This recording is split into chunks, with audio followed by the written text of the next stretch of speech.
Prima di avviarci alla conclusione di questa antologia di musiche liriche risorgimentali, arriva una poesia molto celebre, La spigolatrice di Sapri.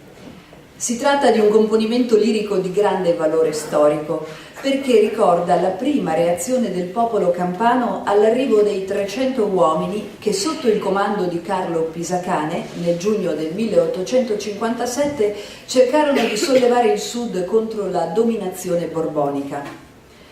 In breve, questi sono i fatti. Il 25 giugno 1857, con 24 compagni, il mazziniano Carlo Pisacane si imbarca su una nave di linea diretta a Tunisi. Durante la notte ne prende possesso, facendo poi rotta verso Ponza, dove libera 323 detenuti. Si dirige quindi verso Sapri, nei cui pressi sbarca il 28 giugno, convinto di trovare il sostegno della popolazione. Invece trova ad attenderlo una folla minacciosa che mette in fuga tutti i suoi uomini. Nei pressi della Certosa di Padula sono circondati, sconfitti e in gran parte catturati o addirittura uccisi. Pisacane riesce a sfuggire alla cattura, ma dopo diverse disavventure e altri scontri mette fine ai suoi giorni suicidandosi. È il 12 luglio. Il componimento poetico che riprende questi avvenimenti è di Luigi Mercantini, scritto in ottave di endecasillabi a rima baciata pochi giorni dopo i fatti narrati. Nella poesia viene riportato il punto di vista di una donna che una mattina si reca nei campi per spigolare e involontariamente assiste allo sbarco dei 300 volontari di Pisacane, che avanzano sventolando il tricolore, e ne segue poi la generosa impresa fino alla sconfitta e al sacrificio finale. La spigolatrice resta incantata dall'apparizione di questi uomini, vede da lontano gli scontri e la sconfitta ed è testimone della loro eroica volontà di morir col ferro in mano. Malgrado l'esito infausto, l'impresa ha un forte impatto emotivo sulla donna, la quale addirittura sviene per il turbamento prodotto da quello che ha visto con i suoi occhi di contadina. Proprio attraverso gli occhi e le parole di questa contadina, Mercantini vuole affermare la funzione positiva dell'impresa di Pisacane, rispondendo in questo modo ai tanti che criticavano i moti mazziniani. A Sapri, per l'autore, è stato lasciato almeno un seme di alto valore simbolico ed emotivo, destinato a dare frutto nel tempo. Il famoso ritornello della poesia, infatti, fa senz'altro preciso e insistente riferimento al numero 300, con lo scopo di rinviare simbolicamente al sacrificio dei 300 Spartani di Leonida, morti nel 480 a.C., alla difesa delle Termopili contro i persiani di Serse. Luigi Mercantini, La spigolatrice di Sapri. Erano 300, erano giovani e forti, e sono morti. Me ne andava un mattino a spigolare, quando ho visto una barca in mezzo al mare. Era una barca che andava a vapore e alzava una bandiera tricolore. All'isola di Ponza si è fermata, è stata un poco e poi si è ritornata. Si è ritornata ed è venuta a terra. Sceser con l'armi e a noi non fecer guerra. Sceser con l'armi e a noi non fecer guerra, ma si inchinarono per baciar la terra. Ad uno li guardai nel viso, tutti avevano una lagrima e un sorriso.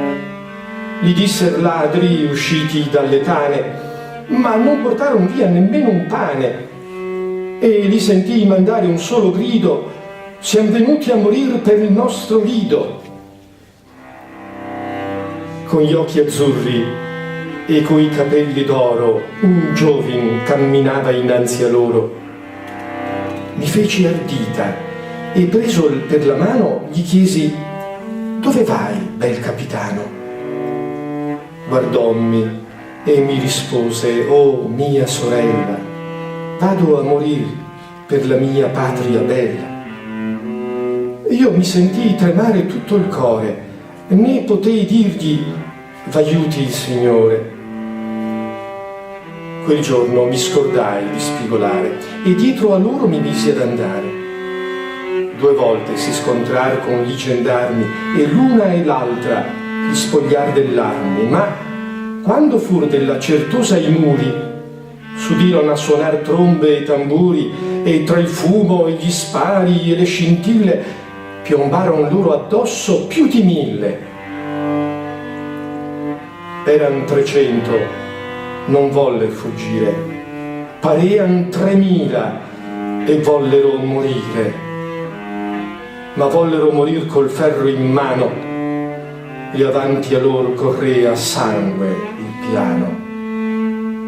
Finché pugnar vid'io, per lor pregai, ma a un tratto venni men, né più guardai.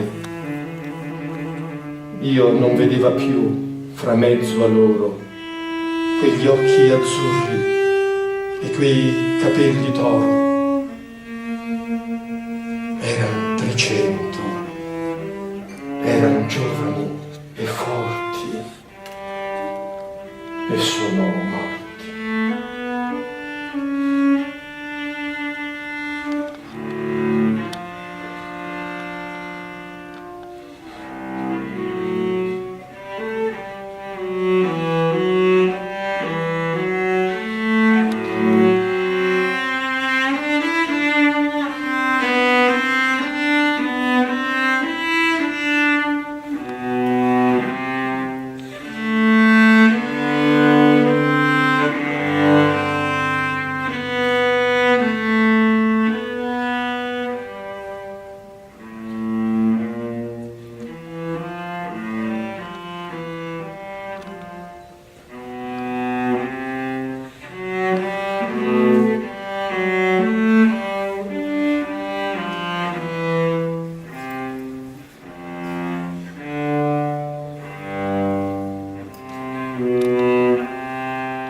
Ascoltiamo ora una celebre canzone patriottica che poi ci introdurrà ad una riflessione sulla nostra bandiera tricolore. È una canzone davvero popolarissima ancora oggi e che negli anni è stata proposta con numerose varianti nel testo. Secondo alcuni, nella sua versione più lunga, la canzone è del 1859 e ne è ignoto l'autore. Secondo altri, invece, una versione più corta veniva cantata già nel 1848. L'autore delle parole sarebbe ancora Francesco Dall'Ongaro, mentre la musica di un certo Cordigliani, di cui praticamente non sappiamo nulla. È sicuro invece che Dall'Ongaro pubblicò nel 1847 uno stornello sul tricolore italiano, il Brigidino, che forse può aver creato delle interferenze al momento di attribuire una precisa paternità all'autore di questo testo. Il significato simbolico dei 3 colori veniva dal giacobinismo francese e rappresentava gli ideali di indipendenza che animarono poi il nostro Risorgimento. Non era più un segno dinastico, ma un simbolo del popolo e quindi della nazione. Anche Giosuè Carducci, nel discorso tenuto il 7 gennaio 1897 a Reggio Emilia per celebrare il centenario della nascita del tricolore, afferma: «La bandiera italiana dipinge i colori della nostra primavera e del nostro paese, dal Cenisio all'Etna. Le nevi delle Alpi, l'aprile delle valli, le fiamme dei vulcani, il bianco, la fede serena alle idee, il verde, la perpetua rifioritura della speranza a frutto di bene nella gioventù dei poeti, il rosso, la passione ed il sangue dei martiri e degli eroi». Ascoltiamo allora la bandiera dei 3 colori nell'interpretazione del coro La Contrada. E la bandiera di 3 colori sempre è stata la più bella.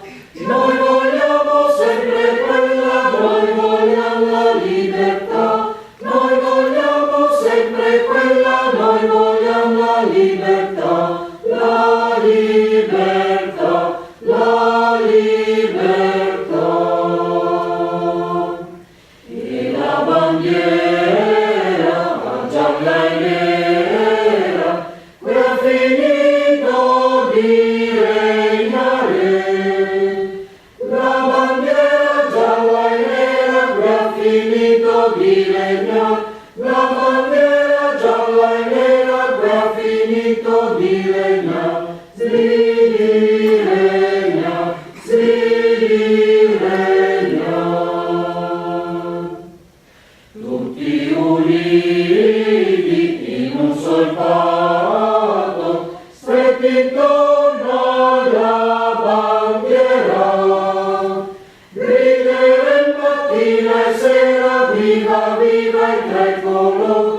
viva, viva i tre colori, i tre colori, i tre colori. E la bandiera di tre colori, sempre stata la più bella.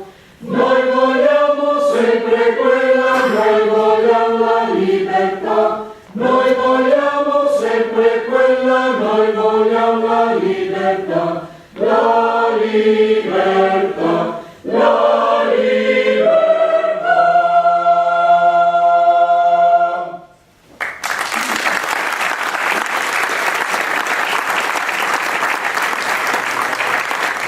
La riflessione sul tricolore chiude questa parte dello spettacolo, ma dobbiamo riprendere questa canzone, la canzone dei tre colori. Appunto, io sposo la versione che l'autore sia effettivamente Francesco Dall'Ongaro, tra l'altro originario della provincia di Treviso, e come abbiamo visto mazziniano, tenacemente repubblicano, attivo sia a Venezia e poi anche a Roma tra i costituenti di quell'assemblea che ha votato quella Costituzione che abbiamo visto prima.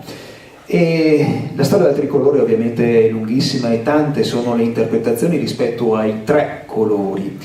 È una storia che inizia alla fine del Settecento. Tutte le bandiere, prima di diventare simbolo degli stati nazionali, sono dei simboli e dei simboli di reparti militari.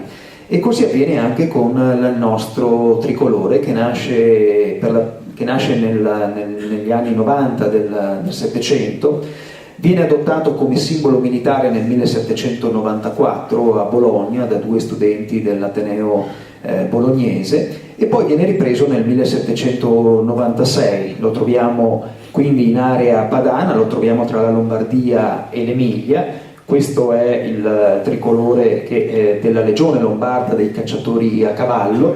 Poi vediamo quello successivo, anche questo simbolo di un reparto militare della città di Milano.